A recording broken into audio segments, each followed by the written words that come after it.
Good morning, good afternoon, good evening, good day, right? Welcome to my cake kitchen. If we're meeting the first time, I am Gladys. I like to bake. I love cake.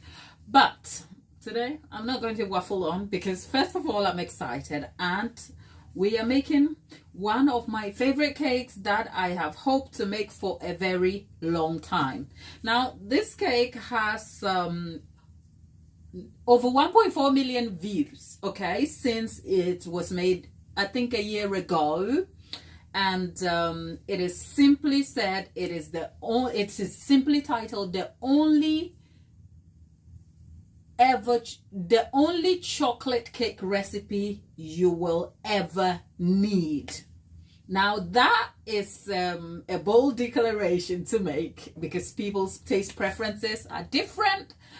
But to make such a claim, you have to look at who is saying it. And this recipe is by none other than Claire Saffitz. If you haven't heard about Claire Saffitz and you're a baker, I don't know where you've been, okay? I'm just about to fangirl a little bit because I love Claire Saffitz only for so many reasons. But the thing that stands out about her is if you love baking as a hobby baker, even as a professional, and you are looking for resources, you're reading books, she is like your pastry school professor. And I think she's got the wings for it because I think she's Harvard educated. But I say that to say she makes baking so easy. She talks easy. She doesn't make it complicated. And every time I watch a Claire Saffitz video, I feel like I took a class I didn't ask for, but I enjoyed myself, you know. So over here, because we are aiming our target audience over here, our target audience is beginner bakers. If anybody has seen me before, I make a point to recommend her videos. And it's not just her I love, okay? I love Claire. I love Erin Jean McDowell. I love joyofbaking.com, Stephanie Jaworski. These are like, they have old school style teaching where they make the process, they talk in ingredients, they talking to you about processes, they're talking to you about techniques. They literally bring the wealth of knowledge to the table for you, just because it's YouTube as well. You know, you could be paying for all of these people that I am naming. I am sure I would have to pay an arm and a leg to take a class with them in person. But thanks to the magic of YouTube, these people are bringing their expertise, their knowledge and experience to us free of charge. So if you're a beginner baker and you're looking for learning resources about recipes, I highly recommend Claire Saffitz. I think she at the moment, she runs her own YouTube channel, but she has been a contributory teacher on, is it New York something cooking, and she used to be with Bon Appetit, I think. But she's an author, she is a writer, she is a pastry, she's a chef, very learned and an amazing teacher on the subject of baking. She has her chops. I'm fangirling, but thinking about it, if I don't stop, I'll just go on and on. But I say that to say, I feel a little bit insecure picking her recipe because she does a fantastic job of talking about the recipe, how she developed it. So taking her recipe is no joke. I almost have to put a disclaimer that I'm doing my best with the recipe because there are some variations of ingredients I'll be talking to you about. But that out of the way, the claim is that it is the best chocolate cake, the only chocolate cake recipe you will ever need, and the viewership of that particular video speaks for it.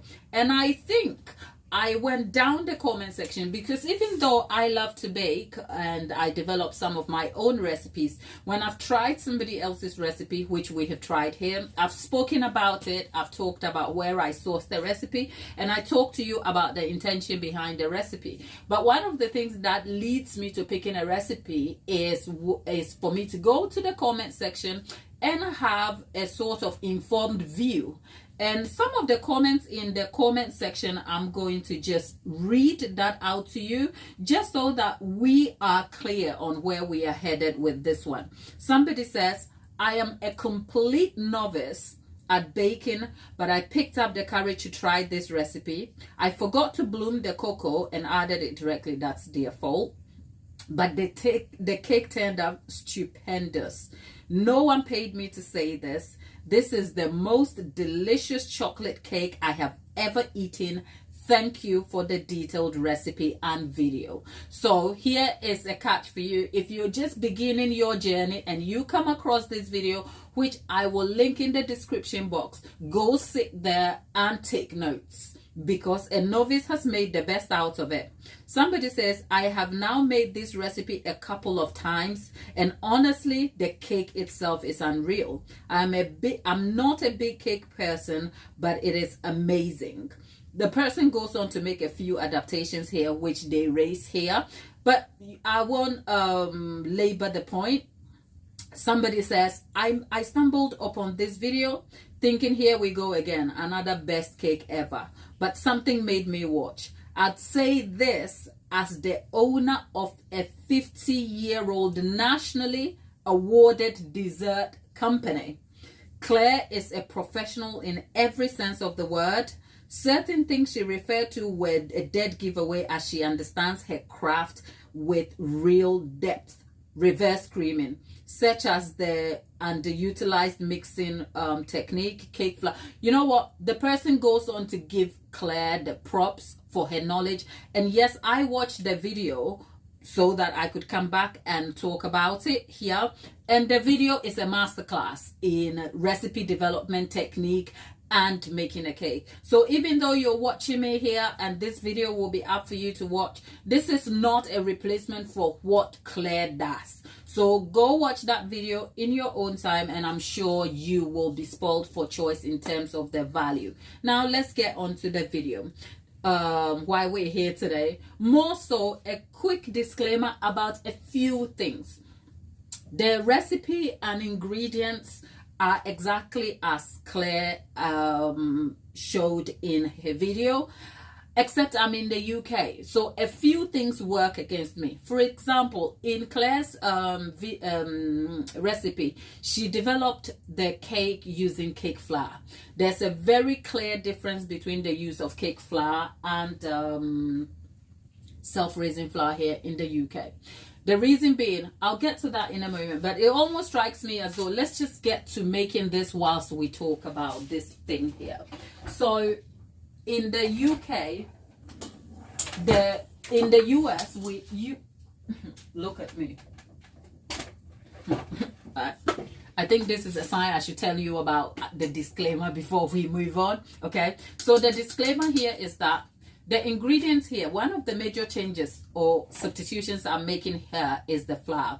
Tell you why. Because Claire uses cake flour. Now, if you don't know cake flour, I won't labor the point, but cake flour is a low protein kind of flour that is milled finely and doesn't have a lot of gluten development in it. Now, in the US, it's bleached. Essentially, it's polished and bleached so that the protein is less, which then translates as less gluten. You need gluten to make bread, which is why it's doughy and chewy. We don't need that consistency in making cake. So as a result, less gluten in cake flour translates to a tender, textured cake for you. I am oversimplifying it, but the point is cake flour in the US cannot be found in the UK. Simple reason being the UK has and Australia has banned the use of bleached cake flour. The sort of flour that is called cake flour. The process for deriving it is banned in Europe and some Australia. So as a result, you will get unbleached cake flour, which is not the same results as bleached. There's a difference in the protein content in the flour, but I have created a video using different kind of flour, including unbleached cake flour over here in some of my previous live sessions. I will link them in the description box, but you can find those videos up on the live for yourself. So check those out and stay informed on the subject of flour on this one. So because flour is highly dependent, the recipe is highly dependent on a flour that needs to be cake flour that Claire uses. I am not using that, so it is important for me to make the disclaimer here and now that I'm using self-raising flour. Now I could have gone for sponge flour. It is neither here nor there. The point is I am not using one of the main ingredients that she relies on for the same cake. I'm not using that. I'm not using cake flour. I'm using self-raising flour, which means it will likely affect outcome, but it couldn't be so bad that we end up with a terrible cake. So my point is I won't be doing the author and the recipe developer justice when I have made substitutions here. So I am just going ahead to make a disclaimer on that. However, hopefully we should have a great chocolate cake. Next thing, in the recipe, Claire used freshly brewed coffee to bloom the cocoa powder, which is fine. I don't like coffee. I have coffee granules. That's just going to do the job. They are not the same thing. They may just influence one thing or another. I'm sure freshly brewed coffee yields a different flavor to coffee granules. Okay, so I'm not substituting directly. I'm just saying I'm using a different variation of the ingredients. Hopefully we should get the same result. And that is important, because if I don't tell you and we yield the recipe and it doesn't come up as it should, then I am probably doing the recipe developer a disservice. And I think it's important to put that disclaimer here so we know. Because we are using self-raising flour, it is also going to affect the amount of rising agent that I use here. But that is on me. Saying all of that, I have baked for 10 years, running a business for 6. I developed some of my own recipes. I have an understanding of ingredient ratios and proportions here. So hopefully those skills will inform the choices I have made and the outcome. But if you're an American and you want this recipe, it is on, it's linked in Claire's video. I will link that information here when I'm done with the video so you can help yourself to that. Claire combines the same cake with a German style chocolate buttercream, all of which we are going to do. So we're going to take it from A to B and then eventually decorate the cake. Of course, we can't do all of that today. So my hope is that we will make the cake today, let it bake, and then whilst that is baking, we'll make the base of the German chocolate buttercream. She made some peculiar changes to that. We'll talk through that. And then when we're done, we'll see how the cake comes out. We'll see the base of the buttercream done and left to set. And then we'll come back another time, which will be tomorrow, to finish the buttercream and also put the cake together. So consider this a cake class, part 1, when we make the only chocolate cake you will ever need that combines the chocolate cake with a very, very good chocolate buttercream that hopefully at the end of this video will take you from beginner to being able to derive yourself a chocolate cake. Christmas is coming. My hope is that this video will help you in some way to prep yourself so you can bake your first cake for the people you love, so all of you can share a bit of joy in the sweetness of what we love as cake. So, whew, let's get to the work, shall we?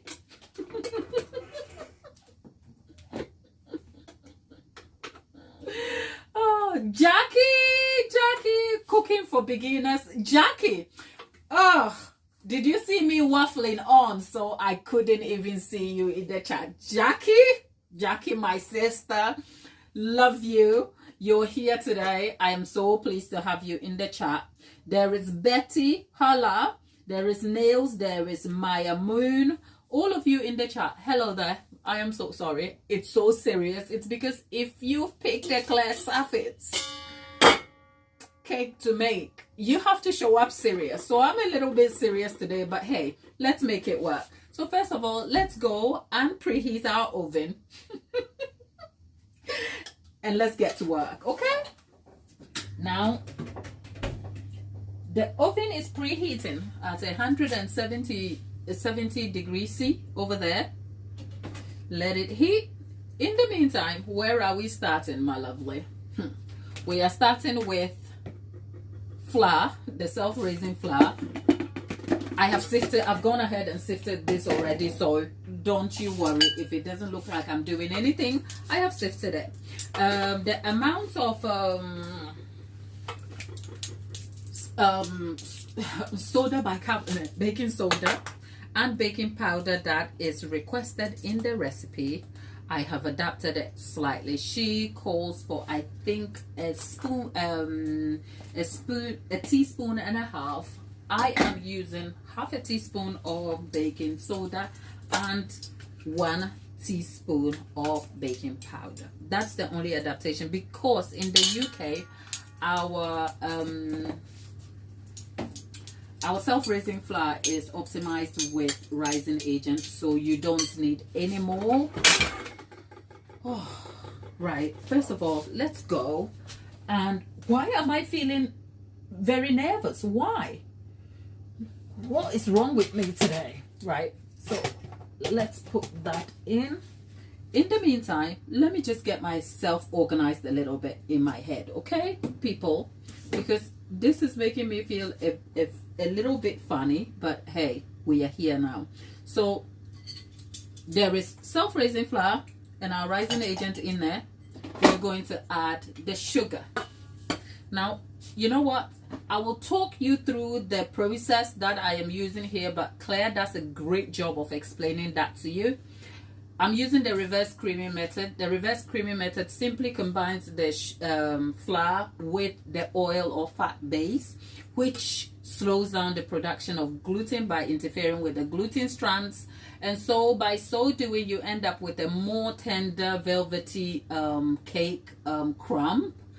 That is the oversimplified version of explaining that to you, because there are different ways you can cream your cakes. You can use the creaming method where the butter is creamed with sugar, creating air pockets that will set as a base, and combined with other ingredients will trap gases and cause your cake to rise, okay?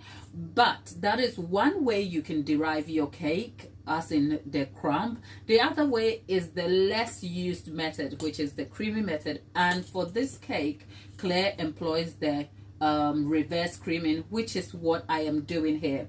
But like I said, in the video, she explains all of that, all the choices she makes, why she makes them, to kind of give you a detailed guide on how to derive the best out of the recipe. So I won't bore you and I won't like labor the point.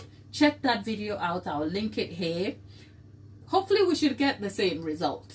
At least that is what I hope. With that said, I am going to leave this to cream just on the side over here. I said cream, mix, because we're not creaming anything, are we? Not yet, at least. Right. Gosh. Right. We're not creaming anything. We're just mixing that. So whilst that is happening, whew, that's going to mix. Oh, there is also salt.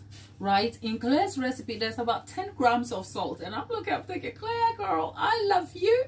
But 10 grams of salt. But she explains it because the amount of sugar, you need salt like to enhance things a little bit and make it great. So yeah, we'll put that salt in there. You know what? Salt in chocolate gives you a very complex and enhanced flavor and taste. Don't go to sleep on that. So I'm going to mix that whilst we focus on blooming the cocoa. But before we bloom the cocoa, okay, I'm gonna boil the kettle, and then we're going to measure the amount. So I think we have 177 mils of coffee. I need to boil the kettle because I am cheating a little bit, but that is just by the way. So whilst we're at it, there is Thelma in the chat. Thelma, hello darling, hello.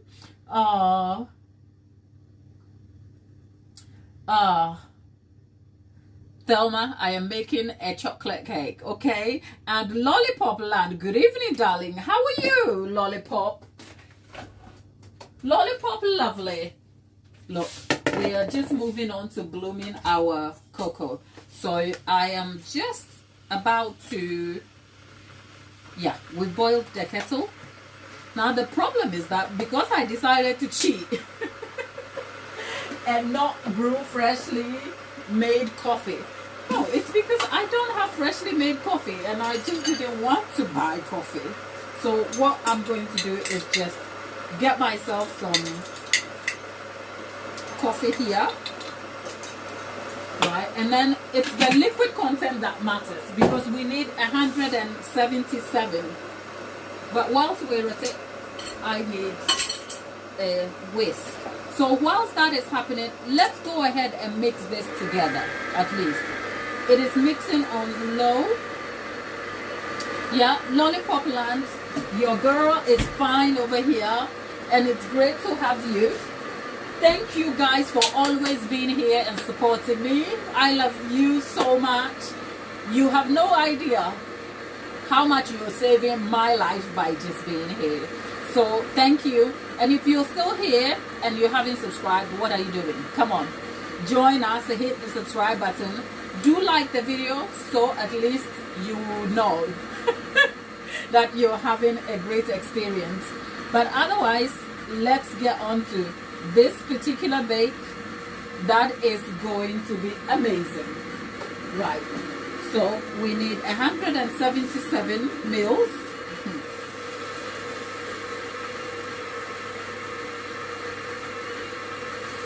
Yeah, we got it. I need 3 mils more. Right, we got it. Right, so blooming the cocoa. Last time we were here talking about cocoa, I couldn't say I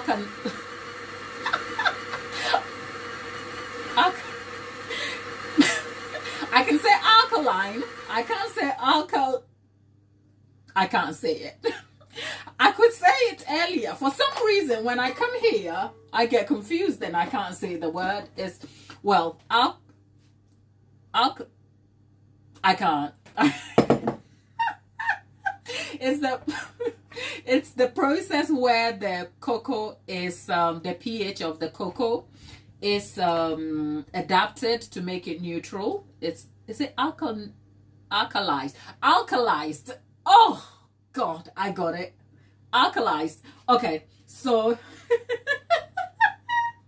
why am I laughing? Okay, so we're using processed cocoa here. I think that's the only thing that made me jump up and down when I was watching Claire's video, because she did say she was using Dutch processed cocoa, and it was one of the things she explains everything nearly her process. But when she said, oh, I'm using Dutch process, I was waiting for her to kind of get into it, and then that went. I'm sure probably it's down to an editing error, editing or something, but it was one of the things I'm like, okay, if I don't say anything, let's talk about alkalized cocoa. So alkalized cocoa is the process where the natural cocoa, after it's processed, the pH is mixed with stabilizers and stuff to sort of deepen the color, but also more essentially to extend the shelf life so that you can get them in stores if you like. That's one of the reasons. So alkalized cocoa has a neutral pH, doesn't sort of react to things as much as natural cocoa would, because natural cocoa has a level of acidity to it. So as a result, alkalized cocoa, which is Dutch processed alkalized cocoa, is deeper. It's more, it doesn't have the sort of flavor you have with natural cocoa, because natural cocoa, I won't say is bitter, it's more astringent. you know, it has a flavor to it that can be a little bitter, which is why cocoa with a high amount of cocoa solids can be very bitter and overpowering in mouthfeel. But alkalized cocoa isn't, and it's more earthy and it's darker essentially. So using alkalized cocoa, so you would find that for most of your supermarket brands of cocoa powder, a good way to see whether it's natural cocoa or like alkalized is to have a look at their packaging. So I have as the thing here, this is mainly a container anyway. I buy the cocoa and then I tip it in here. But if you look at the labeling, you'd find, especially in the UK, so this is more targeted at my UK audience. If you look at the ingredients, you will see acidity regulator, which is potassium carbonate. It just tells you then, if you, the moment you see, because it's not going to write on the labeling alkalized cocoa or Dutch processed cocoa, but an indicator of whether it's alkalized is to look at the ingredients. And the moment you see acidity regulator, potassium carbonate, you know it's alkalized cocoa. So that's a tip for you in case you want to know. But that is just by the way. I just wanted to get in on something so that I can feel important. Okay, that's just by the way. So let's go and bloom our cocoa here, which then we mixed with, we are mixing that into cocoa and coffee. Coffee tends to enhance the intensity of cocoa, so that's why we are using it here. And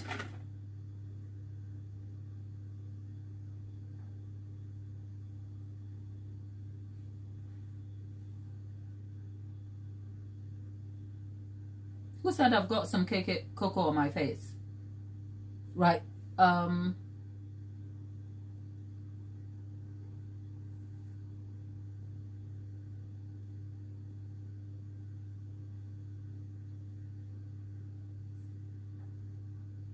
Right. Dr. Snorkel, I'm going to give you a chance to kind of, are you actually being sarcastic or you were just being rude? Lollipop Land, who, Lollipop Land, my lovely, who are you responding to? Are you responding to Dr. Snorkel? Because we don't tolerate being rude here. So, Dr. Snorkel, because in the past I have just like, okay, there you go. Right. We are not about to do that. So, sorry about that.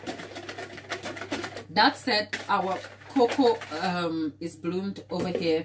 We are going to add creme fraiche.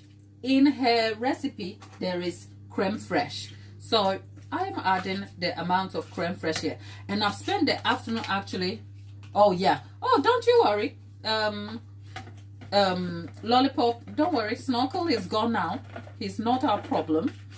Let them go into oblivion and decide what they want to do. Sometimes people don't know how to behave, can they? Right, so we have added the creme fraiche here, and look, I wish, you know what I'm going to do here is put it in the glassware so you'll see what's happening here. Measurement, please. Thelma, bear with me. I will have to put all the correct measurement because this is Claire's recipe and it is very specific. I didn't want to get this wrong, and because I have prepped my ingredients before, I don't have my notes, my detailed notes here. So I will update that in the community post when we finish the live. Please check back for that detail, okay? That's on me. Normally some days I am not sure where the live is taking us, which is why I you know what, when you see me here, besides a bit of research, this is just me, so I don't show up with notes or anything. So which is why some of the time I don't tend to have the details of the recipe. I know how much what, but I don't want to get those wrong. So Thelma, just bear with me, I'll get those for you later, okay? That said, we've bloomed our cocoa. The steps Claire takes in the recipe are very, very specific, and I think those lends to her outcomes. For instance, she uses 5 eggs, but whilst making the cake, the eggs are the last thing that goes into the mix. And she goes out of her way to make sure that the eggs are mixed properly. So what I've done is I've just dumped the eggs in some warm water to kind of just bring them to room temperature quickly for me.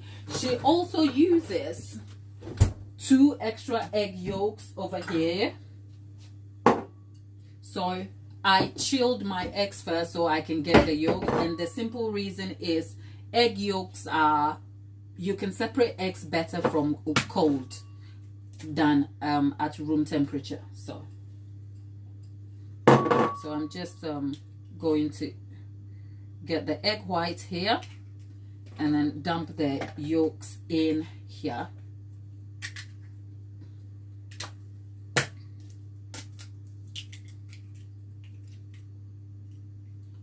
And that's it. So we have 2 egg yolks here, and what she does is she breaks the eggs. Whilst that's happening, let's continue to mix that. She does say that the look that okay, all right, that's on me. I have egg on the countertop, but I am just so I've just lost an egg. I'll replace it.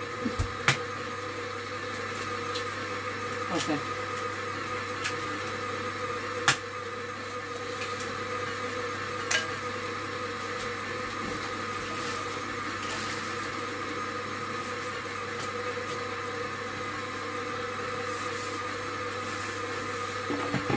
Egg is just so slimy and annoying when it goes everywhere, but hey, that's the realness of creating a baking video live. That's what you get, so I can't even be mad.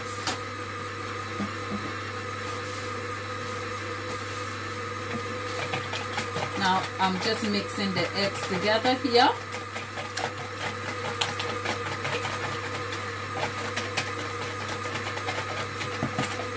Ah, lollipop, my dear. Now, this is the part of the process that is important.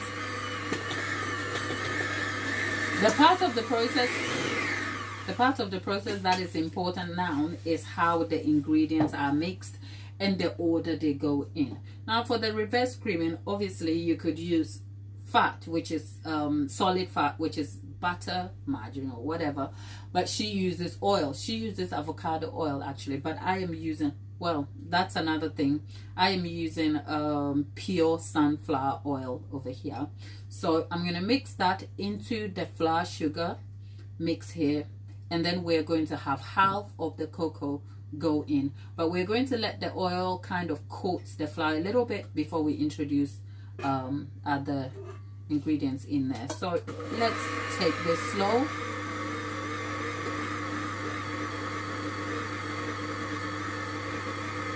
Except in hers, she makes clear, I guess that comes with the knowledge of the fact that she is using she is using cake flour. She explains the process of the creamy method and actually takes her time to kind of beat the mixture together for a little while, but that's because her flour has very low protein, so it was never going to develop. So I'm probably going to be a little more cautious here because I'm using self-raising flour. That said, we'll have half of this go in.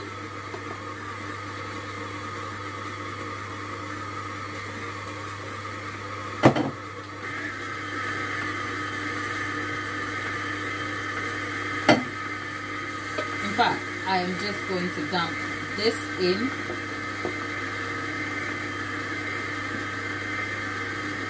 And whilst that is happening, she lets this all mix.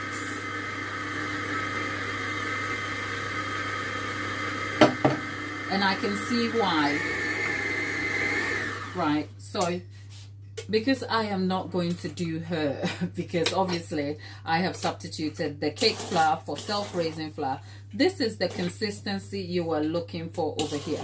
Now, because it doesn't have eggs as a binding ingredient here, we have everything looking like it's literally falling apart, but it's the eggs that go in last. So we are going to add the eggs. There's a question in the chat that is saying, shall we use butter instead of oil? There's a reason for butter and oil, and I guess the reason why, I don't want to speak for Claire, but I'm going to kind of focus my answer on the properties and perhaps the intention why she uses oil here. Oil remains oil doesn't, it's not solid at room temperature, it's still oil, right? So if you use it in cakes, it eventually contributes to a lighter, tender bake at room temperature, because it doesn't set solid. Whereas butter, if you use butter, butter will set at room temperature. So it tends to have a greater influence or texture of your cake at room temperature. Buttercream is more tight and dense, if you like. I guess the word is not dense, but my point is, oil is more delicate and butter is a little more set and I can't seem to find the word, but my point is, think of butter and its form. If you're cooking with the butter, obviously with the influences of the heat and the cooking process, it's different. But when it comes to room temperature and it sets, it's going to go back to its set state, which then affects the texture and crumb integrity. So I suppose the reason why Claire employs oil here is to harvest the properties of how delicate an oil will influence the outcome of the crumb. And from the reviews, the cake is very light, it's delicate, it has a very velvety texture. But if she was to replace the oil with fat like butter, what she may be losing in terms of tightness and texture and crumb, she may be making up in flavor, which is that butter continues to be superior in its flavor. So you know what? I wouldn't say go make those changes, but because I want to do it justice, I haven't made extreme changes that I don't need. The only substitutions I have made have come as a result of necessity, which is that in the UK you can't have cake flour, right? And if you did, it would be unbleached, which is not the same as bleached cake flour. So I have been forced by circumstance to use self-raising flour. But what I really wanted to do was take the recipe in its original form. Let's try it and see what we can derive out of it. So in future, will I probably replace it with, say, melted butter? I could do. And will that yield me great results? I hope so, because changing one ingredient for the other is not, it's not recommended if you don't understand what they bring and why you're doing it. But if you have understanding for the ingredients and why you are substituting certain elements for others, then of course it should yield you the result. And that's a long-winded way of explaining things to you over there, and I hope you appreciate that. With that said, let's just go back and add the eggs and move on from this part, okay? So there you go. And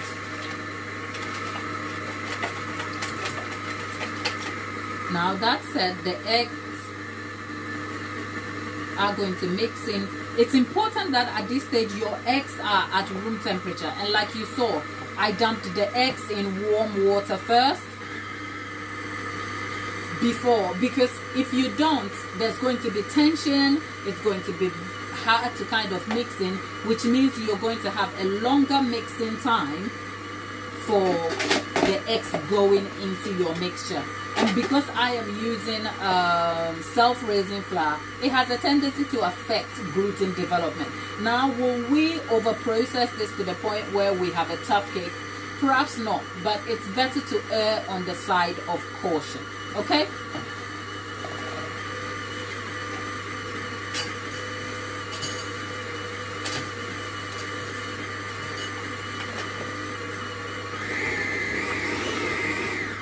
That said,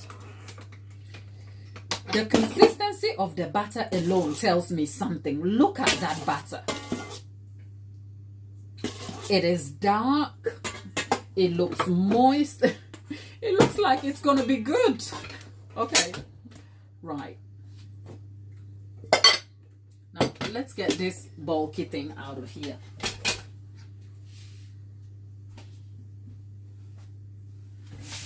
Making a chocolate cake can have a tendency of going everywhere and darkening things for you in a way that can be a little bit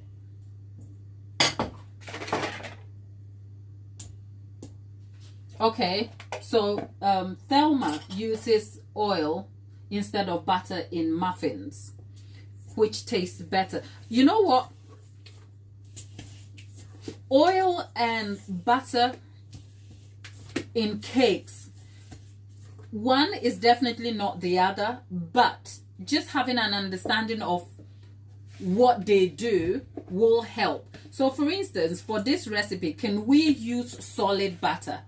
Perhaps not, because you want the insoluble nature of the, the liquid form. So can we use solid butter? Perhaps not. But can you melt the butter? Yes. But remember, even if you melt butter, it will re-solidify when it's chilled or when it sets. Not as like, it won't go back to a solid like original butter form, but it will set back. So all of those considerations are important for when you're learning to bake. Now, will everyone be interested in the science of baking? No. Okay, some people just like to bake, and people like to just bake and decorate their cakes, and I appreciate that. I wish I was that. I guess I'm just a little bit curious, and I guess that curiosity has served me well also, because by so doing, I'm able to troubleshoot recipes. I'm able to have an understanding of new recipes. So I don't tend to kind of go through recipes in a way where I pick a recipe online and then it goes left and I'm kind of left scratching my head. And actually, I have tested other people's recipes and actually solved other people's recipe problems. And that is because I'm interested in understanding the science of it. So I can take one recipe and adapt it to person A and person B. Same recipe, different preferences. So if someone said to me, I like a chocolate cake, but I don't want it to be too sweet. Can you do something about it? Understanding how sugar and sweetness affects the outcome of cakes in terms of moisture, texture, and all of these things can help you pick one recipe and adapt it. So for instance, the amount of sugar quantity here, I think on top of my head, Claire uses about 450 grams of granulated sugar. Now that is sweet, which is why she encourages the use of a generous amount of salt to kind of balance the sweetness out a little bit. Now, if I had somebody who said to me, oh, that chocolate cake is too sweet, can you do something about it? I might consider balancing half of that granulated sugar with brown sugar, because brown sugar with the molasses brings a different texture, but not so much to chocolate cake, because it's going to make the chocolate cake denser. It's going to enhance flavor. It won't be too sweet, and then you have like a super rich, dense, fudgy kind of chocolate cake, right? But that's because I have the understanding of the recipes and stuff. So will it be better for you to have an understanding? I'll encourage you to, but hey, we can't all be the same. So one thing is not the same as another, is it? So there you go. The recipe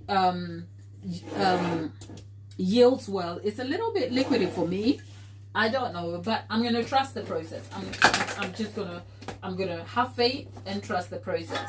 Claire lines 3 8-inch pans that she measures the exact quantity.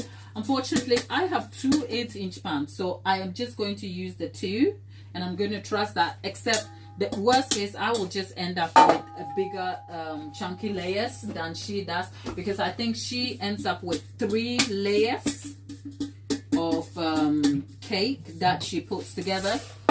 I will just end up with 2 instead of 3, but 2, 3, yeah. The small thin layers will work, but hey, let's just, you know what, I haven't tasted the batter and I feel a ways about it, so let's try and do that.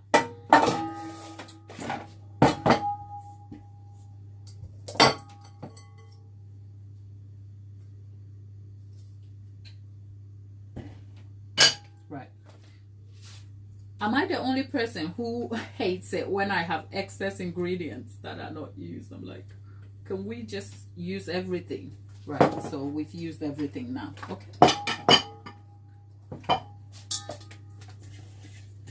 That's it. Look, it's all mixed now. Okay. And she goes out of her way to measure it. I think there was 550 mils in each pan. Look, Claire, I love what you do. I just don't have all the resources, so we're just going to make it work. Okay, there you go. Let's see. I'm just eyeballing this part. Don't come at me, okay? I've just done my part. I think it's all right. It's gonna be all right. Oh, okay. So Lollipop can agree with me here. Lollipop wants to get every last bit in from there. Yep. And the good thing about today's live is that we can do what we need to do and in good time for the cake to bake, because in recent times I have found it difficult to sort of manage the live when we have, say, a 40 minutes cake baking. Because what are we going to do for 40 minutes? Because what we don't want to do is turn the channel into an unnecessary chatty live, is it? But by the way, our cakes are all filled in now. There's just, I think it's just about like 2 inches up there, or maybe a little over, whatever. We'll find out when the cake finishes baking. So we are just going to keep this in the middle of the oven.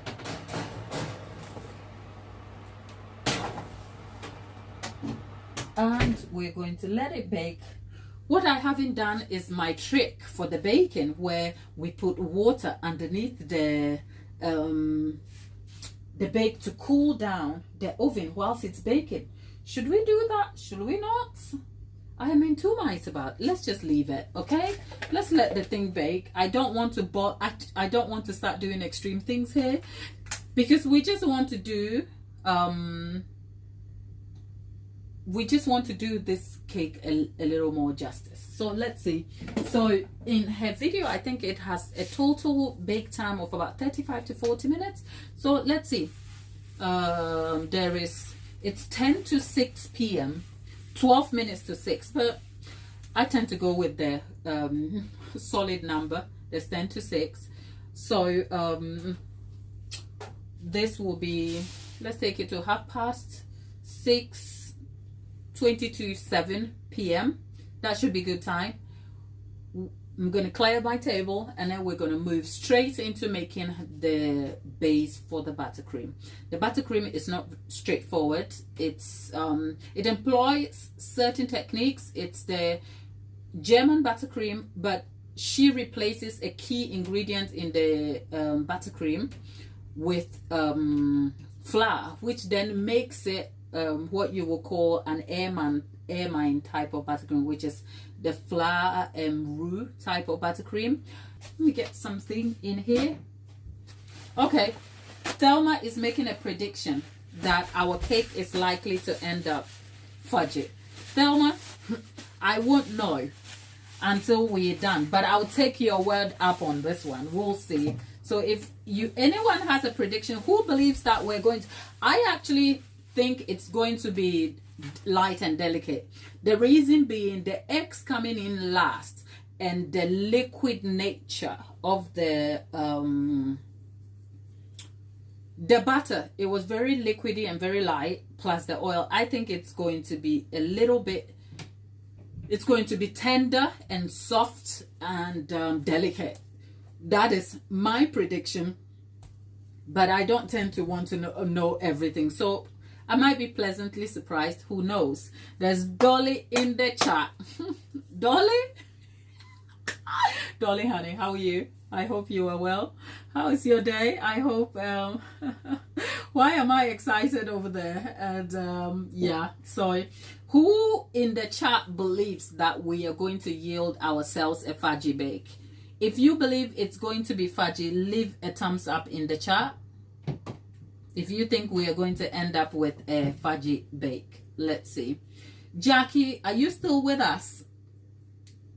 Cooking for Beginners is still here, right? For those of you who were trying to talk to me and I was just busy just fangirling my the cake recipe, look, I am so sorry. I just love cake, okay? And I like to talk cake, but yes. Now, the next part of the recipe is the buttercream. Now, like I said, it's a sort of German buttercream slash ermine buttercream. Now, that is a subject that is so up my street in recent times, and that is simply because at the moment I am developing the script for the podcast style buttercream series, where we talk all things buttercream. It's more like there's nothing new there. It's more like I'm trying to organize some of the questions I get all the time about buttercream together in an audio format where you can, if you don't fancy watching, say, a 15 to 20 minute video, you can just put it on and just listen and carry on with your washing up or whatever you're doing, because there's enough videos to go around, isn't it? So that is the intention. So it has forced me to kind of like lean in and find out a bit more about buttercream. And because I work with different sorts of buttercream, I guess I have a general knowledge, but there are some buttercreams I have never tried, like the German and ermine buttercreams. I haven't really had a reason to. I've tried French buttercream, I've tried Swiss, I've tried Italian, I've tried American buttercream. At least solidly, there is no, at this moment in time, the number of buttercream choices or options on the market are growing, okay? In my research, I found out there are some that are being added, and think about the world we live in and the countries by name, and there is certainly a buttercream out there associated with each country. That is about how many buttercream I believe is on the market at the moment. Because whilst research almost brought me to 8 solid buttercream options, and we're talking buttercream exclusively as using butter as the base fat, right? There were 8. But as I looked, there were Korean buttercream, and then somebody said Indian buttercream.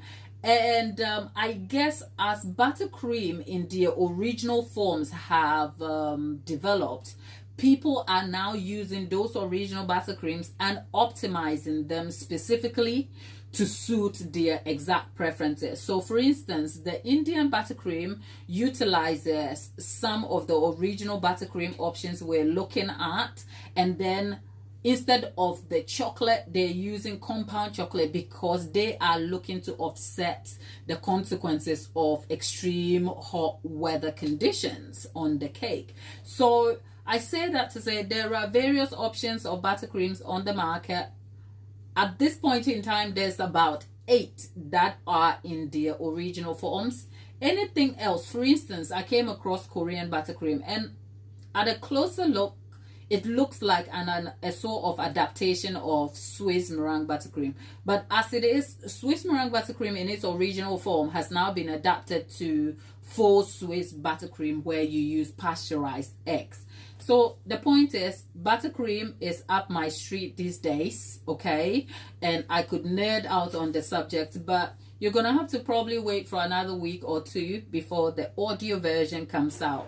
That is just sort of setting the stage to say the buttercream that Claire makes is not like your beginner style sort of buttercream, but if you have the equipment, it's almost like she offers you a masterclass of the process. It's not the video that will leave you wanting, asking yourself questions. Everything is very clear. So I'm not going to labor the point, and I'm not even going to try and do Claire a disservice here. I'm just going to talk through the ingredients here, and if you want to understand her choices that she makes about the ingredient options, I'll link the video for you. It is the cake. The title of that video is the best chocolate, only chocolate cake you will ever need, and it has over 1.4 million views. Check it out. It's a masterclass in chocolate cake making with buttercream. Help yourself and come back and thank me later. Right, Sir Mod. Can I politely remind you that we're not a dating site here, okay? We make cakes, and that's all there is. So you're welcome to be friends with us and to stay here and to chat with us. That's all. Thank you. That said,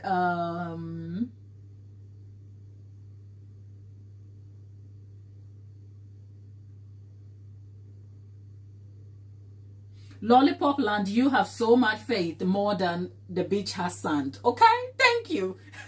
Lollipop knows. Well, that's not because Lollipop is giving us a heads up. Lollipop, thank you. Lollipop knows that she knows nothing, but she knows that this cake will turn out right. And that's because it's not my recipe. If Claire made it, it's better be good. Okay? That aside, let's just jump into what we are doing. So in Claire's recipe, she mixes half the sugar with the milk and then lets that cool.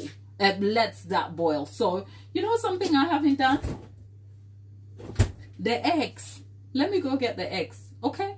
Right, I've got the eggs. Right? Now we've got the eggs. Thanks for your patience with me. So, what Claire does is, well, so when I was saying that she makes a very specific substitution here, because the buttercream she was making was German buttercream, a German style. German buttercream is essentially a custard base. So if you haven't seen my video for sticky toffee pudding, maybe go catch that out. We make custard on, go check that video, okay? But that said, the German buttercream, you make custard base, leave the custard to chill, and then the custard is whipped, and then cream is added, butter is added. So it is very rich, it is light, it is heavier in mouthfeel compared to French buttercream. There are some distinct qualities of the German buttercream and French buttercream, and that is because French buttercream uses egg yolks, and egg yolks is kind of used also in German buttercream to create the custard. I guess in pastry terms there are names for it. You have the creme. I get really insecure mentioning anything French, because the French people are going to be annoyed with me, and I'm going to be out here in this street looking stupid for not being able to mention a French word, because the anglicized version of the French word doesn't even sound great to the French person. So I say that to say there is a name. It sounds like creme mousseline or something like that. I'm not dumb for saying that. I say that to say I don't want to attempt to pronounce it in French, because I don't speak French, and the anglicized version is never certain to be the correct thing. So it's sort of creme mousseline. It's a type of custard pastry cream used in pastry making and for filling into forms of pastries like is it croquembouche or something like that, and sometimes, what is this thing called? You know me, I can go on a tangent, but stay with me. My point is, it's a sort of pastry cream, right? But it's custard. It's a custard base, except Claire in her recipe, instead of using cornstarch, which is what would normally be required in custard, uses flour. She employs the entire process of a German buttercream custard making style, but the ingredients of flour is very peculiar, because the flour here replaces corn starch but has a peculiar use.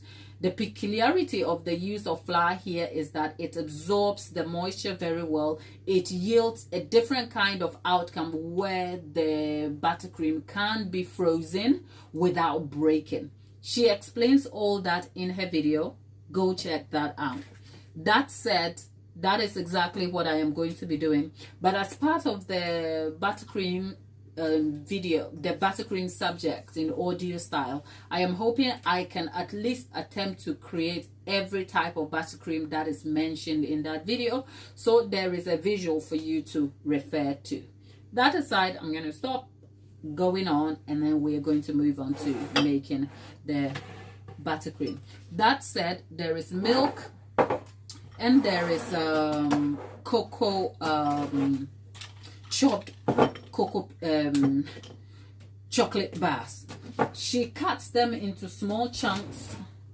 Last time I tried to cut chocolate into small chunks, my hands were hurting, but I guess I'm gonna have to try it again. Okay, so we're going to do it all over again. Let me get myself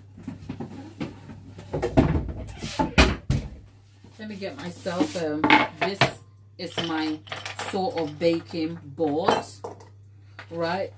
She talks about the cocoa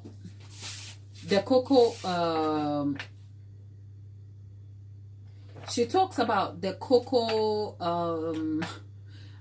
you know what, cocoa powder, chocolate chips, cocoa chocolate bars. It's all confusing when I'm talking about them. So you see what's on my table. Okay, so we're going to try and chop them into pieces, right? But she talks about being wary of the amount of cocoa solids in each, and I think she recommends up to about 70% cocoa solids, because there is a science to, if you exceed that and you get to the 90, then it means the oils and ingredients of that bind affects your outcome in terms of the emulsification of your buttercream. So you're gonna have to kind of think about that. But like I said, I am not even trying to be a Claire out here, but if you've been on this channel, you know we are very, very information centered. I mean, the tagline is simple, informative videos. Okay, so if I start kind of going on a tangent over some random information, you're like, where did we get here?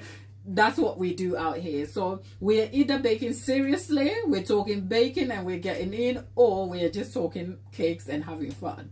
Either way, we hope you have a great time when you're here. But I am just going to kind of chop this, and I kind of think I could have done a better job chopping these by perhaps grating them, because, or blending them, because the way she uses them in the recipe, you will see in a moment. But that said, I have some chocolate chip cookies. Remember? Oh, okay. Now this is a tangent. Can we talk about it? Who was here when we did? Oh, I know who was here. At least Thelma was here. We did the viral croissant cookie thing. I don't know, what is it called? The viral croissant cookie dough, the croissant that has cookie dough filled in it and baked. Can I tell you what I did wrong? We should have allowed the croissant to cool, because by the time I left the live and let it cool, a couple of hours later, it was all right. It was just too sickly though, too much sweetness, but it was good. So Flora,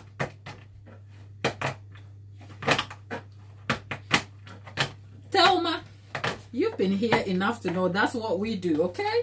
We love that you enjoy it, because if you didn't enjoy it, you wouldn't have asked for the details, because I know you were going to try it. So thank you, Thelma. And Flora, hello, how are you? So essentially, if you're looking for a chocolate cake for the Christmas season, don't go to sleep on this one. This is a good one. Okay? Oh, okay.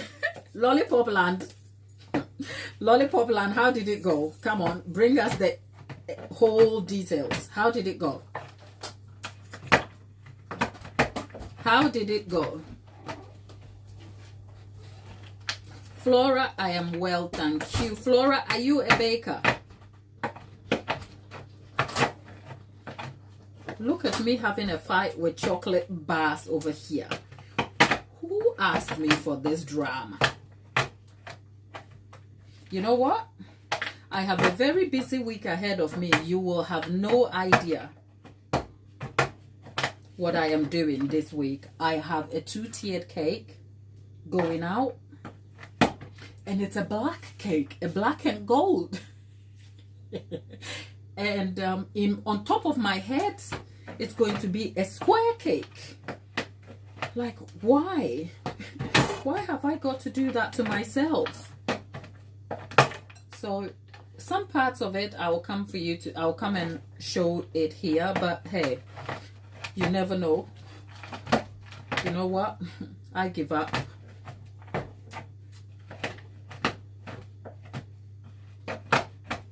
Whatever I am doing here,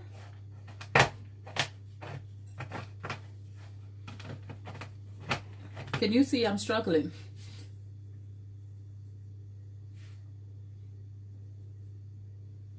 Oh God, lollipop. Lollipop, that is very unkind. So you made those cookies and you ate them by yourself. Cook lollipop. We should consider banning you from here. Says the person who eats their food, who bakes the best things and then eats them in front of everybody.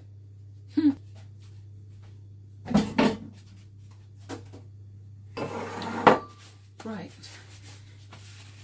So we are moving on to making the buttercream finally. Now let's get our pot here. And half of our pot has sugar in it. And then we're going to add the milk.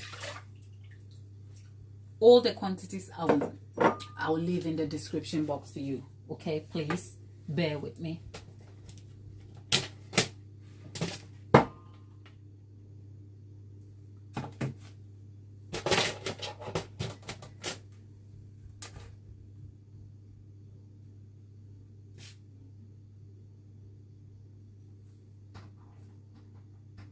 Okay, so right, our cooker is that aside. You know what I need?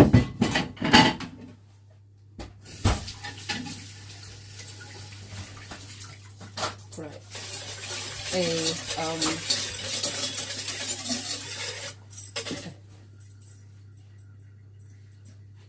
Postman. Is that my stuff? Yeah. Oh, my Shein stuff. Rah! The world can hear you. Okay? The world. Yeah, can hear you. I ordered from Shein. Okay. Right. So we have eggs. Right. So whilst the milk is cooking with half the sugar, we will need 4 large egg yolks. There's a lot of egg yolks here, but you know what? I have some Swiss meringue buttercream to make in the next few days, so I am not even mad about. But you know, a little part of my brain is going, the recipe calls for, is it 4 large egg yolks? I'm thinking to myself, when American says large, it's not the kind of large that we British people out here do. Okay?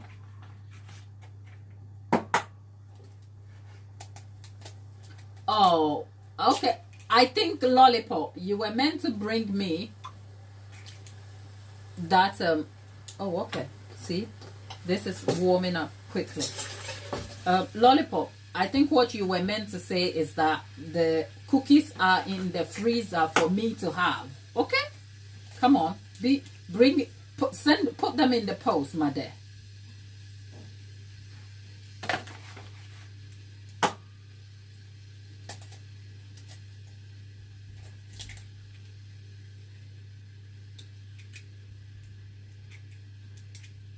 Okay.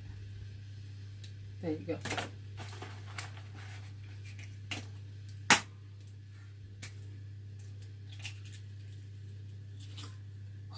Look. Right, can someone tell me the best way to sort of crack an egg without making a mess of it? Can someone just tell me? Okay, so the egg, the milk over here is cooking. So in Claire's recipe, this is what we have. We have the egg yolks, right? And in the egg yolks, she adds the sugar, the rest of the sugar. So the sugar is split into two. Half goes in the pot, and then the other half is mixed with the yolks. Then the flour. So we have, oh, let me just turn this before we have a hazard in the kitchen. Right.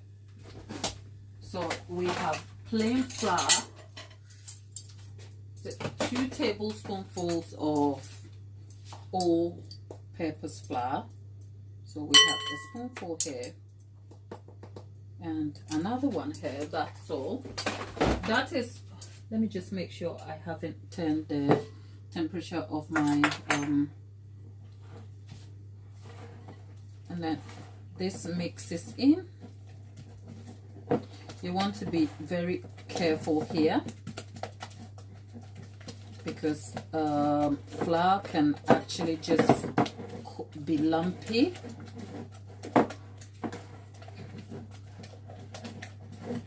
Right, so, and then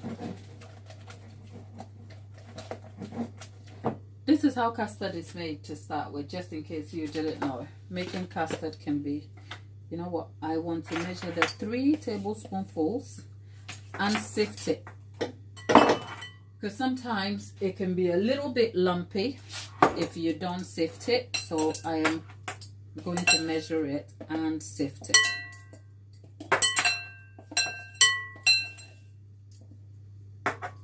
There you go. And then I am going to sift it into the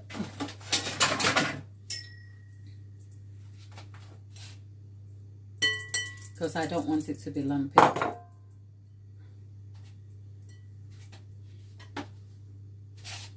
There's quite a lot going on, isn't it? Yeah, this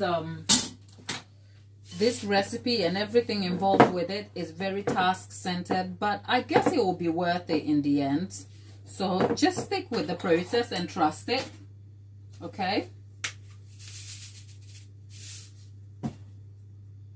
Some salt in there.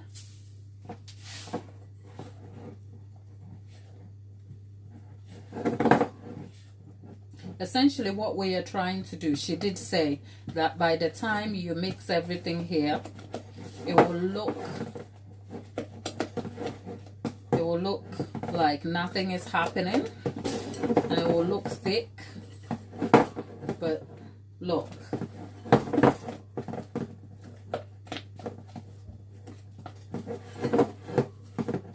there you have it. Right, so what we are looking to do is have the milk. We don't want to vigorously boil it, so what we're doing is getting the milk a little bit at a time into our egg and flour mixture here. What this is, it's called tampering. It is slowly introducing the warm liquid into the egg yolks to kind of even out the temperature so that it's not shocked when you put it to cook, and that's called tampering. I used the same technique for the custard that we derived for our sticky toffee pudding. You want to do this a little bit slowly and not rush it. So essentially what I'm doing is I'm trying to stop the egg yolks from scrambling, if you like. So we've got that here. So what you do then is you introduce that. You can pour the entire milk here, or you just pour it back into the milk here slowly. What I've done is I've turned my heat down. Actually, I've turned it off because it's an electric flat top, so it will re-warm. But what I'm doing is I'm stirring this all back in.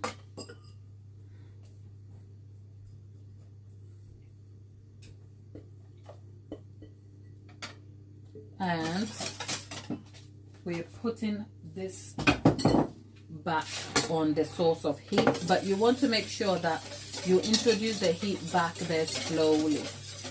Anything too vigorous we'll just cook the egg yolk and bring it to scramble eggs instead of what we want. So remember that. Oh,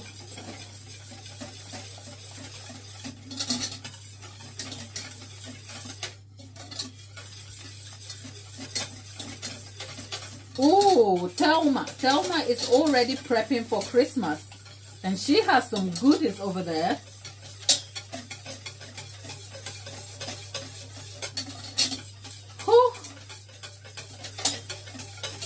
Lollipop, you're just finding reason not to share, but I'll just let you be, okay? I think your support on the channel is good enough, so I'm not complaining, Lollipop. That aside, we are mixing this slowly in here.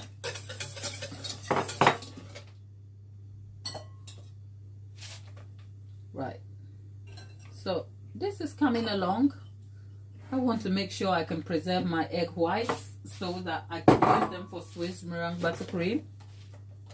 Okay, let's make sure we are not overcooking these. This actually could take a little longer than I need it, but stay the course. It can be a little bit intimidating because here technique matters. Technique. If you take your eye off what you're doing, you're going to have scrambled eggs, okay?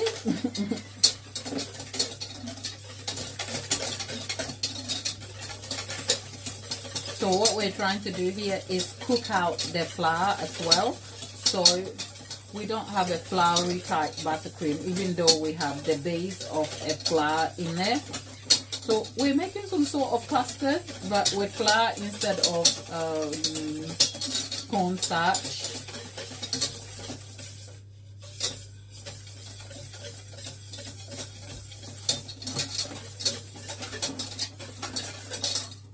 Yeah.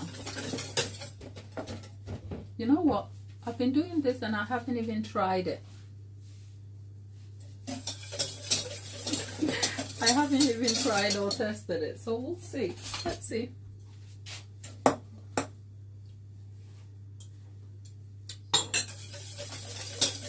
You know what? I like the mildness of the chocolate, but remember, we're going to have more chocolate dumped into it.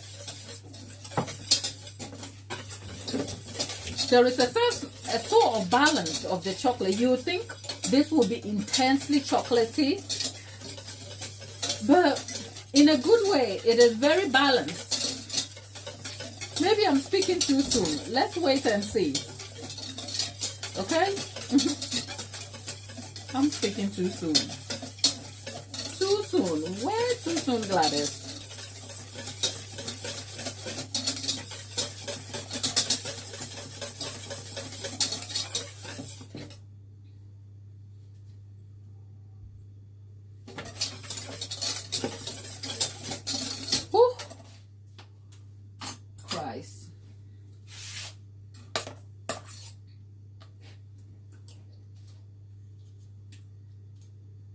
You know what they say?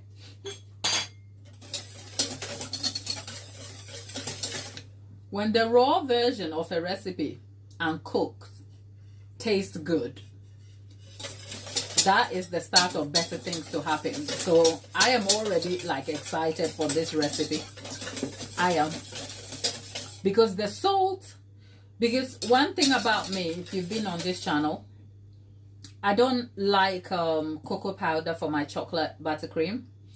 It tends to yield a very... It's a texture I don't like. I don't know how to describe it, but I don't like it very much. But can I just say, this right here, I like that. So, yeah. So...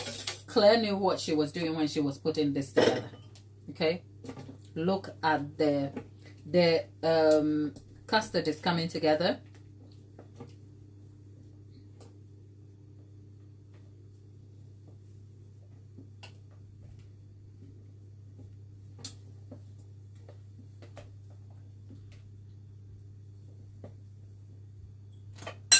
mind you, this is not a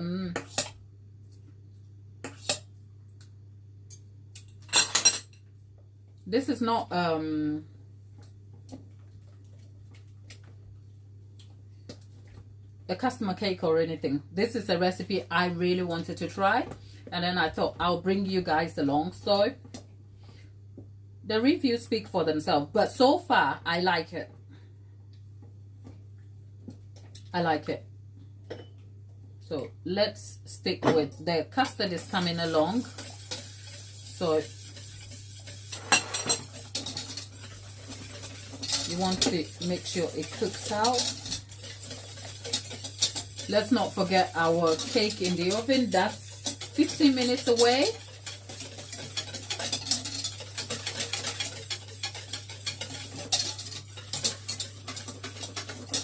So I'm kind of excited to see how this all comes together.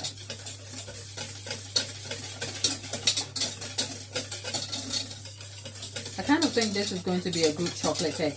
I have a chocolate cake recipe already on here, but it is a sort of chocolate cake I would say I wanted for me, if you like. And I haven't tried any other thing, so I'm actually excited to try something else. And so far, I think for all my original recipes, I have since found alternative recipes that I can rely on that requires complete different methods.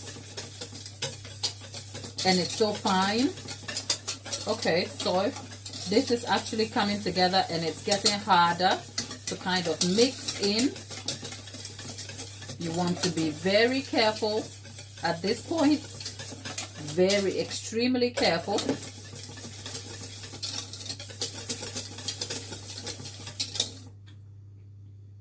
Okay, so she said at some point what you're looking for is a boil to boil up, just so that the flour cooks out. Look.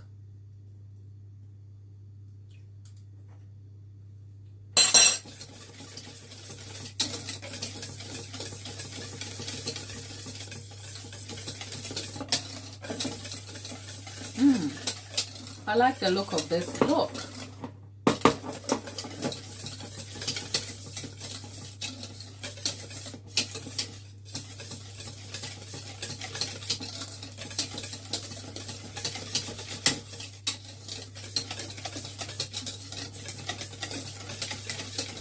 Okay.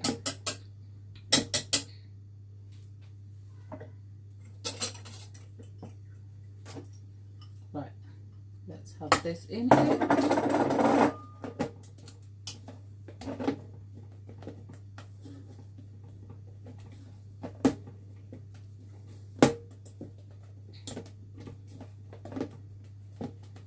Okay. I think I've got to where I need it. And there you go. You want to be very, very careful here, because if you're not, you're going to yield yourself a very lumpy substance that is not the sort of flour custard base you're looking for.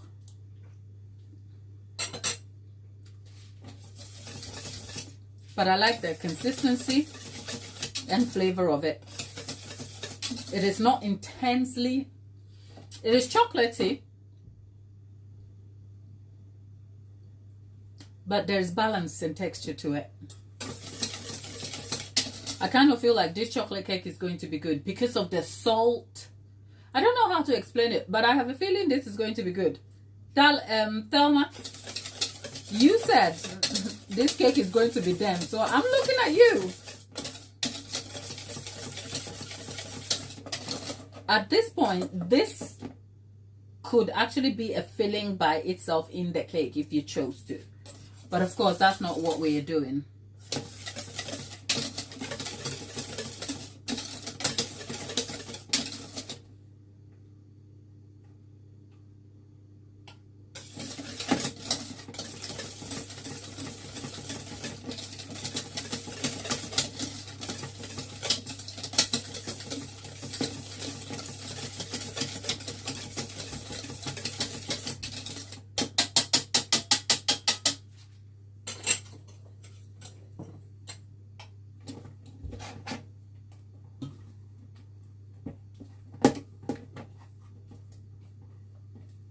There you go. Right, I think I'm done here. Let's not overcook this. Except I just want to dig in and eat this. Just want to eat the thing.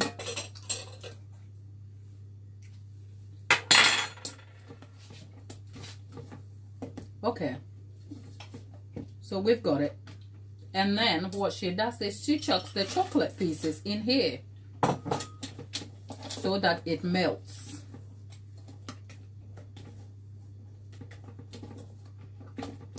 Right, it will melt the entire chocolate piece. So look, this is what we have. Ooh, you have to do this quickly.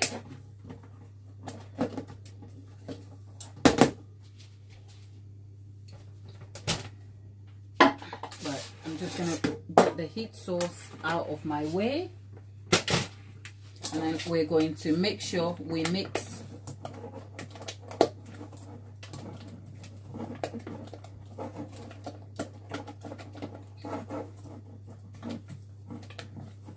Look, so for this you could easily fill a cake with, but you are going to have to create a border around the cake to keep this in, because this is what you would call a soft filling. The consistency is too soft. Once layers of cake are stacked over it, it will ooze out. So if you were filling a cake with something like this, your best action here is to ensure that you can contain the filling in the cake, and that is done by creating a border using either ganache or buttercream first. But essentially, here is the consistency, and that's the end product. So I'm just going to empty that back into the bowl.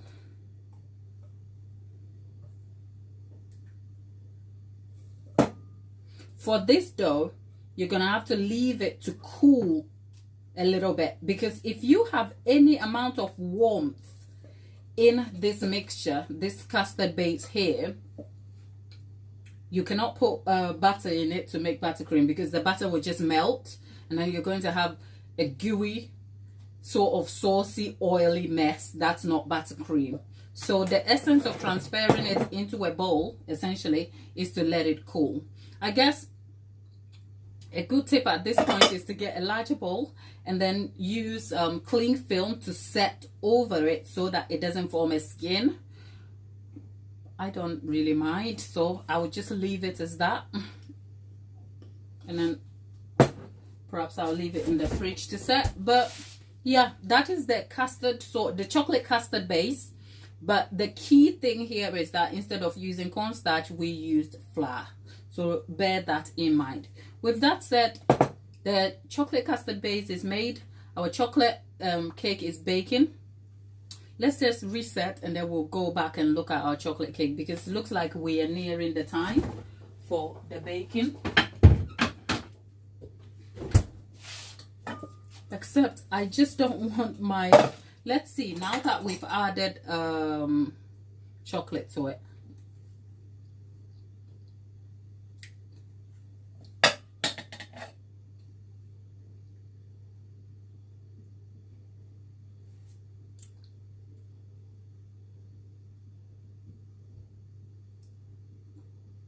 If you like chocolate, and I mean chocolate,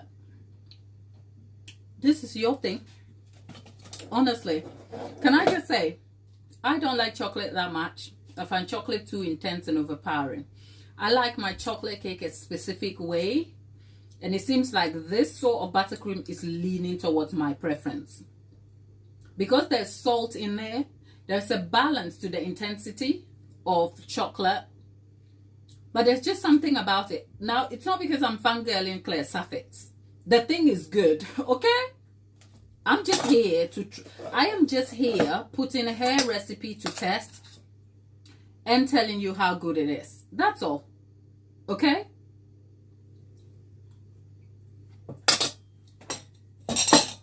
That aside, let's clear up and move on to the next thing.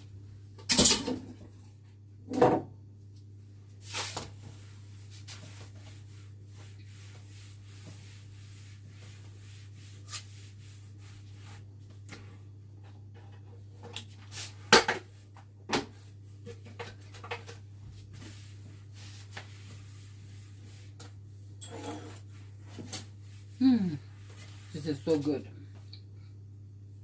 Now, our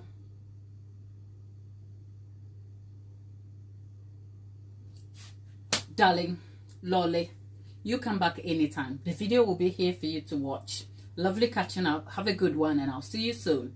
In the meantime, we have a cake in there to check. Let's go check on our cake. Thelma.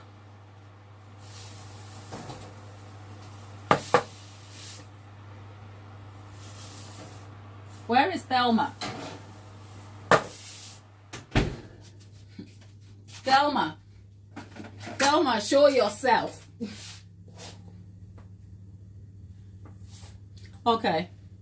I have nothing to tell you except the cake bakes well.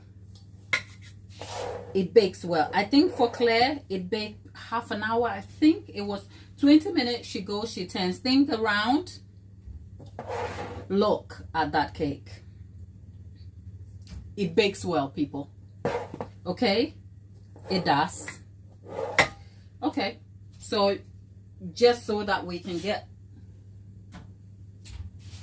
Let me get my rack.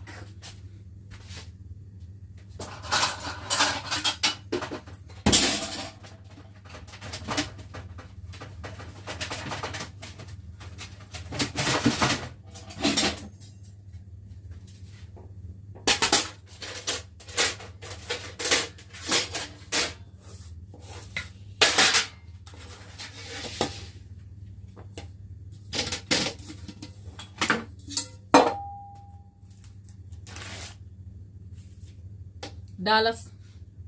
I said Dallas. Thelma. Thelma. I hate to tell you. Thelma predicted.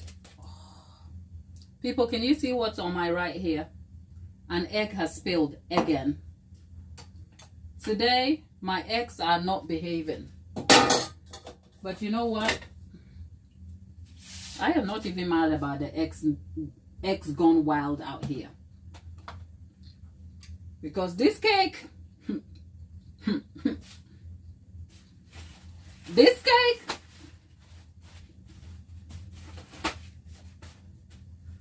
have I told you, this cake, okay, okay, all right, let's just get the cake out. Dallas, Thelma, I hate to tell you, this cake is nothing but tender, okay? It is nothing but a tender. No wonder the reviews are that amazing, because I used self-raising flour. So imagine the yield of this cake if you used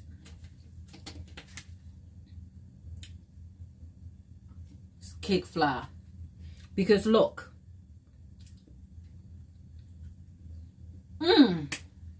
Look. You people know me over here. If the cake is good, I will tell you. Okay? If I cut into this cake, obviously, if I cut into it, then we are not going to be able to make the buttercream and then put the cake together. So it will essentially ruin the whole thing. But I say that to say, the parts of the cake that is broken, like it's light,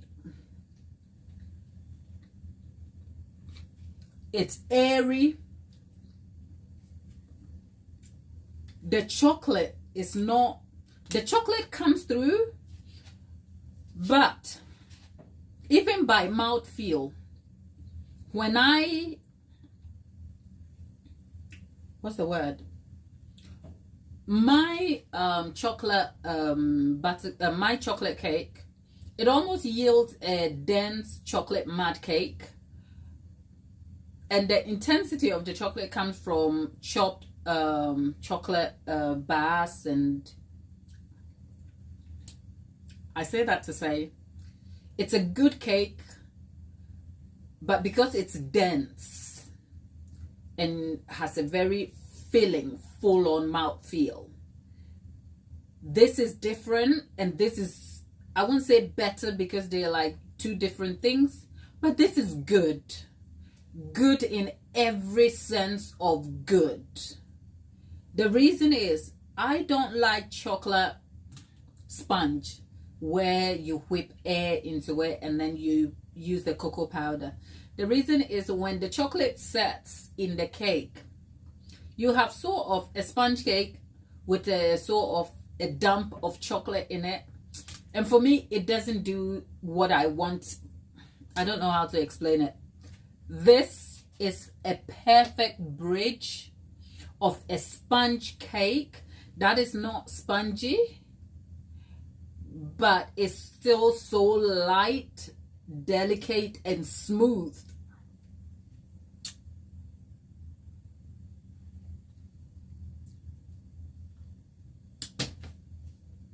You know what?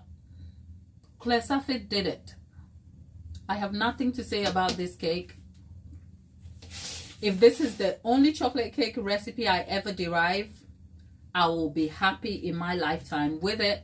But of course, there's always room to learn something new. So for that reason, I keep an open mind. But this, without laboring the point, is a damn good cake. However, you always know there's a however. You test the strength of a cake when you've left it to set on a countertop for 24 hours. The good thing is that in 24 hours, we will be back whipping the chocolate custard base with butter to form the buttercream to fill into the cakes, which will be finished off with some simple fresh fruit decorations. And hopefully this should be the cake that you carry into the winter season and to Christmas, and hopefully you can try it for your loved ones. It's amazing. Okay, so go try it, make the most out of it. I'll leave the original recipe, the link, and everything you need to know about this cake in the description box when I come to optimizing it. But otherwise, have a good one, and I'll see you in my next video. Thelma and the rest of you in the chat, it's a good cake.